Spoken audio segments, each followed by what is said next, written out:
Hello everyone, welcome to my YouTube channel. मैं doctor Shiv Mod और उम्मीद करता हूँ जितने भी एस्पिरेंट्स हैं सभी बहुत बढ़िया होंगे, या जो भी इस वीडियो को देख रहे हैं उनके गार्जियंस देख रहे हैं, पेरेंट्स देख रहे हैं, सभी बहुत बढ़िया से होंगे। ठीक है, तो फाइनली काउंसलिंग डेट अनाउंस हो चुकी है। तो आज हम इस वीडियो में बात करेंगे कि क्या अपडेट्स आने वाले हैं फर्दर काउंसलिंग शेड्यूल को लेकर। हालांकि अभी डेट आई है और किन चीज़ों का आपको ध्यान रखना है और किन चीज़ों से आपको बचना है, वो गलती नहीं करनी जो हर बार गलती हो जाती है किसी न किसी कैंडिडेट से, और जो उसका रजिस्ट्रेशन है वो कैंसिल हो जाता है। ठीक है, इन सब गलतियों से बचना है, आज इस वीडियो में कवर करूंगा। और बात करेंगे काउंसलिंग शेड्यूल को लेकर, कब काउंसलिंग शेड्यूल आ सकता है कंप्लीट। सो फाइनली हुआ क्या, सुप्रीम कोर्ट की जैसे मीटिंग खत्म हुई, जो हियरिंग खत्म हुई, उसके जस्ट बाद ही एमसीसी ने अपडेट दे दिया कि हम रजिस्ट्रेशन अपना स्टार्ट करने जा रहे हैं आज से 20 तारीख से। एक सबसे पहले मैंने वीडियो बनाई थी जब काउंसलिंग शेड्यूल आया था, और मैंने आपको तब भी कहा था कि 20 से आपकी काउंसलिंग स्टार्ट हो जाएगी। मैंने एक वीडियो भी बनाई काउंसलिंग शेड्यूल को लेकर। काफ़ी कैंडिडेट्स ने कहा कि वो फेक है। हमने भी मान लिया कि क्योंकि जब तक कुछ ऑफिशियल कंफर्मेशन नहीं आती उसको किसी चीज़ को नहीं मानना चाहिए। ठीक है, बट तब भी यही उम्मीद थी, तब भी मैं अपनी वीडियोस में कहता था कि काउंसलिंग आपकी 20 से 25 के बीच स्टार्ट हो सकती है, और हुआ भी वही। आज फाइनली एमसीसी ने अपडेट कर दिया। मे भी उस टाइम पे ये कुछ ऐसा हो सकता था, क्या पता वो कहीं से लीक हुआ था, कोई भी बात हो सकती थी। बट क्योंकि देखो, इससे ज़्यादा डिले होना मतलब होता है कि काउंसलिंग में पूरा डिले होना और आपका सेशन भी लेट हो जाना। ठीक है, तो वो कभी भी काउंसलिंग कमेटी या एनबी एमसीसी कभी नहीं चाहेगा, ये चीज़ कोई भी गवर्नमेंट बॉडी नहीं चाहेगी कि आपका काउंसलिंग सेशन लेट हो। तो इसी को ध्यान में रखते हुए जैसे सुप्रीम कोर्ट की हियरिंग खत्म हुई, आपका काउंसलिंग को लेकर नोटिस आ गया कि आपकी आज शाम 5 बजे से काउंसलिंग आपकी स्टार्ट की जा रही है। ठीक है, तो ये काउंसलिंग डेट आई है, ना कि स्केड्यूल आया। स्केड्यूल कब तक आ सकता है उसमें भी बात कर लेते हैं। हो सकता है कि दो केसेस हो सकते हैं, या तो एमसीसी शेड्यूल भी रिलीज कर दे, लेकिन शेड्यूल रिलीज करने से पहले उसको सीट मैट्रिक्स लाना होगा। अभी तक कोई इन्फॉर्मेशन नहीं है कितनी सीट्स बढ़ी हैं, क्या क्या फीसिस बढ़ी हैं। अभी बहुत सारे अपडेट्स आने हैं, क्योंकि देखो ऑल इंडिया की अगर काउंसलिंग पहले स्टार्ट होती है तो डीम्ड का भी तो फीस स्ट्रक्चर देखना है। काफ़ी सारे अभी कॉलेजेस हैं जिन्होंने डीम्ड का स्ट्रक्चर नहीं रिलीज किया। ठीक है, और उनकी अभी जो अपडेटेड सीट्स हैं वो नहीं अपडेट हुई, ऑल इंडिया की गवर्नमेंट सीट्स नहीं अपडेट हुई। तो काउंसलिंग तो मुझे लगता है कि 4 से 5 दिन तक मुझे लगता है कोई काउंसलिंग अभी स्टार्ट नहीं होगी।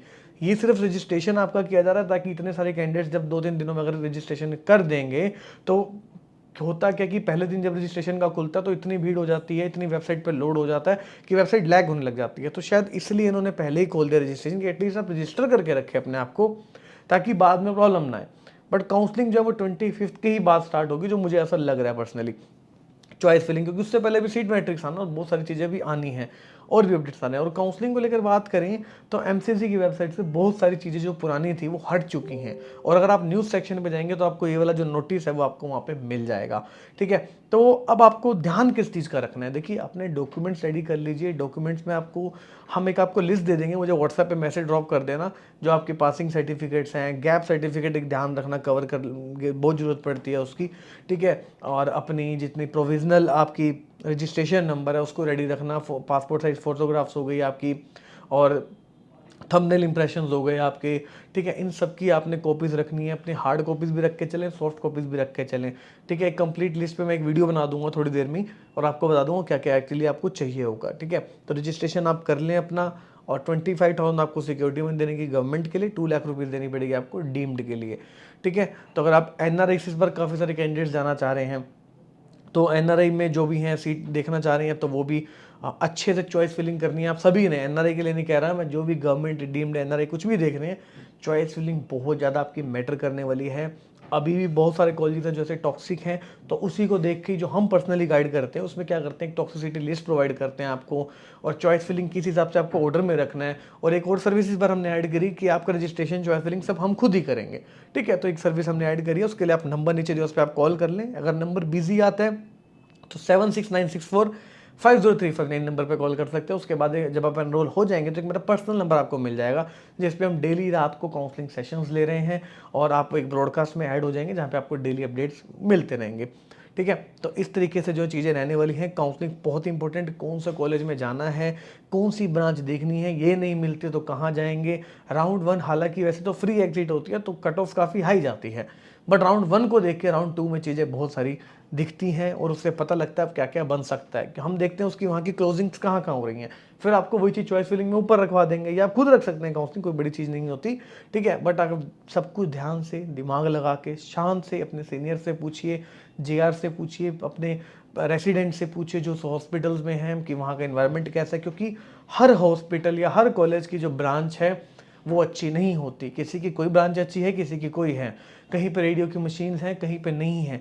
खुद अप्रोच कर सकते हैं हर जगह जाके तो बहुत बढ़िया, नहीं कर सकते तो किसी काउंसलर को हायर कीजिए जिसको पता हो इन सब चीज़ों का, चाहे मुझे कीजिए, किसी को भी कीजिए, कि वहाँ पे उस लेवल की मशीन्स हैं, रेडियो की, एमआरआई उस तरीके के हो रहे हैं तो कितने हो रहे हैं, कितने टेस्ला की मशीन है, कितने सीटी स्कैन में कितने स्लाइसिस की मशीन है। तो इन सब चीज़ों का पता होना बहुत ज़्यादा ज़रूरी है।